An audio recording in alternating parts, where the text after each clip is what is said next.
So I played Dredge expecting a simple indie fishing game. You know, the usual. Catch fish, sell them, upgrade your boat, nothing too crazy, right? Well, wrong. When the night falls, shapes start shifting in the fog, rocks appears from nowhere, the ocean start messing with your head, and every trip out feels like a bad idea. Then I spotted a boat in the dark, and I followed it. The horn went off, the lights got closer, something huge moved under the water, and the second I realized what I was looking at, I tried to escape, but then...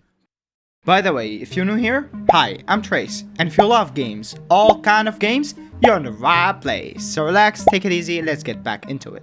What makes Dredge so hard to put down is the loop itself. It is super simple. Just go out, catch some fish, stay a little too long, rush back before the sun goes down, sell your hull, upgrade the boat, do a couple of tasks, and then somehow you're already ready to do it all over again. And a big reason that works is just the vibe of the game. During the day, the sea is calm, the music is soft, and everything feels weirdly relaxing. It's just a very easy game to get comfortable with, which is exactly why the nighttime stuff hits so much harder. Even the inventory management helps with that, because you're always trying to fit one more fish or one more material. One more useful thing before heading back. I know it's a small thing, but it adds this nice little layer of planning that makes the whole loop even more satisfying.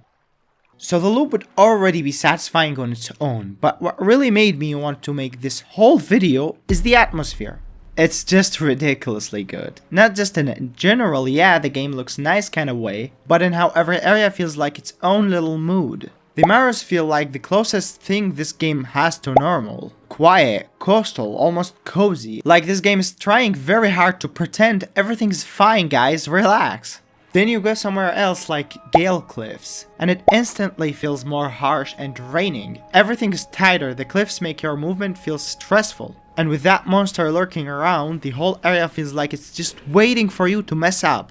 And then there's Stellar Basin. It's probably the most beautiful area in the game, especially at night. Everything has this calm glow to it. Even the water looks stunning, and for a moment it feels weirdly peaceful, like the game is finally giving you a chance to breathe. But of course, this is Dredge, so even the beauty feels a little off. It's the kind of place that lures you in with how beautiful it looks, while hiding something huge and terrifying right in the middle.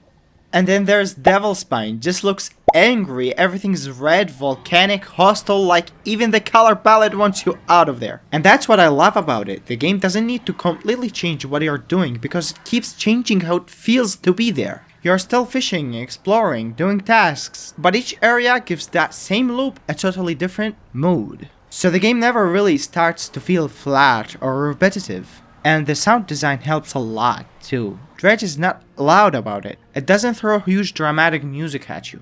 A lot of the time it's subtle. Water, wind, light ambient sounds, quiet music, and that's exactly why it works. It gives the whole game this calm, airy presence, where even when nothing is happening, it still feels like something is happening. Okay, now what about the story? Well, story-wise, what I really like about Dredge is that it never sits you down and dumps a bunch of lore on you. It just throws you into this weird little fishing life, lets you meet all these strange people, and then gives you this one guy on Blackstone Isle who feels instantly like, yeah, I probably should not trust you, but I'm going to anyway. He sends you after these relics that got lost in the sea. And that's where the story starts getting its hooks on you. Cause every time you bring one back, he gives you something useful. But also something that feels just a little bit wrong. Now I don't want to spoil everything, but at first he gives you this cool ability called Haste. On paper it sounds amazing, just go fast, great, I love that. But in actual Dredge fashion, it comes with a catch.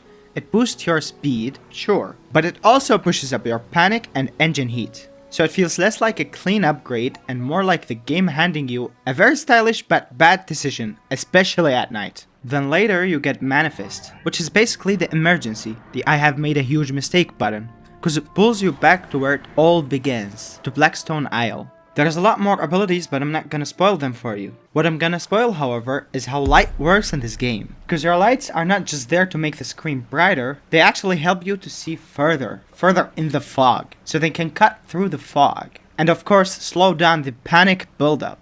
So when you're out there at night and the AI can start acting up, turning your lights on feels like you're carving this tiny little bubble of safety in a sea that really wants to ruin your evening.